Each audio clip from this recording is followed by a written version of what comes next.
Bonjour à tous. La fête de Noël, c'est dans quelques jours. Et dans la ferveur de cette fête, comme chaque année, la première dame de Côte d'Ivoire, Dominique Ouattara, a offert ce vendredi un arbre de Noël à des milliers d'enfants de Côte d'Ivoire au palais présidentiel. L'occasion pour les tout-petits de passer un excellent et agréable moment. Ils sont repartis les bras chargés de cadeaux. C'est ce que nous raconte Alexis Ouadraogo. Ils étaient un peu plus de 1000 enfants réunis ce vendredi sous l'arbre de Noël du palais présidentiel. Danse, jeux, récital et chants ont réjoui le cœur des tout-petits à l'invitation de la première dame Dominique Ouattara. Et c'est Fofana Zara du haut de ses 6 ans qui le dit bien fort. Maman Dominique, grâce à toi, aujourd'hui, de nombreux enfants qui n'avaient jamais reçu de cadeaux pendant la fête de Noël seront très heureux de pouvoir partager ces instants magiques. Du fond du cœur, nous ne t'oublions jamais. Cette fête restera gravée dans nos mémoires. Merci de nous avoir donné cette chance de découvrir ce prestigieux palais présidentiel. Pour la directrice de la fondation Children of Africa, ce sont un peu plus de 15 000 enfants qui recevront des cadeaux de la part de la fondation sur toute l'étendue du territoire. Cette année, vous êtes 1000 enfants âgés de 3 à 9 ans à prendre part à l'arbre de Noël ici au palais. Au lieu de 3000 enfants, comme pour les éditions précédentes, à cause de la Covid-19, cette maladie qui impose des mesures barrières. Malgré cette situation particulière, nous avons préparé une fête tout aussi belle pour rester conforme à notre tradition de plus de 20 ans d'offrir chaque année de merveilleux arbres de Noël à des milliers d'enfants. En plus de cela, nous organisons Noël dans diverses localités du pays pour le bonheur de nos enfants.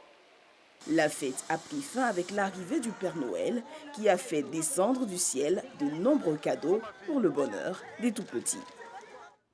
Voilà, des tout-petits heureux. Sur le plan politique, le rassemblement des oufouettistes pour la démocratie et la paix, le RHDP, lui poursuit ses journées d'hommage à Amadou Gon Coulibaly, le Premier ministre, l'ex-Premier ministre. Dans la matinée d'hier à vendredi, le directeur exécutif du parti, Adama Bictogo, accompagné de sa délégation, est allé poser symboliquement une gerbe de fleurs sur la tombe du défunt Premier ministre. Il s'est par la suite recueilli, comme plusieurs autres cadres du parti, devant le portrait du défunt.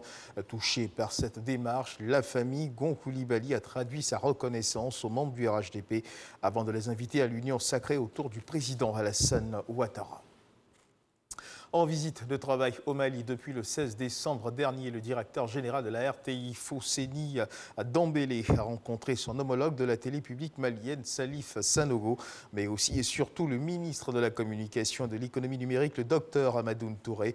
Au menu de leurs échanges, la signature d'un partenariat pour accélérer la mutualisation des ressources et services, le renforcement partagé des compétences techniques, entre autres.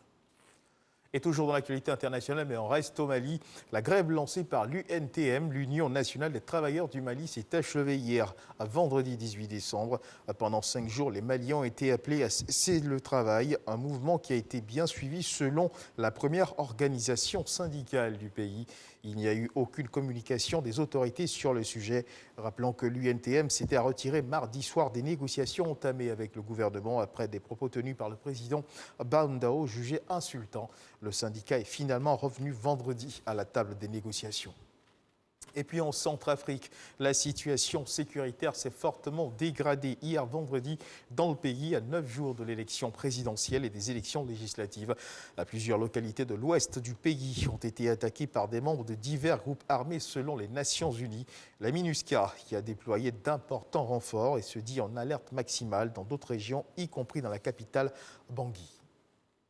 En Éthiopie, les combats continuent au Tigré sans que l'on puisse savoir exactement où ils se situent car les télécommunications sont toujours coupées dans l'ensemble de la province. Cela fait désormais 45 jours que le Premier ministre Abiy Ahmed a lancé son offensive, une opération qu'il estime terminée bien qu'aucun des leaders du parti du Tigré n'ait été arrêté pour le moment. Et c'est sur cette information que se referme ce flash d'information. Je vous retrouve à 13h pour le journal.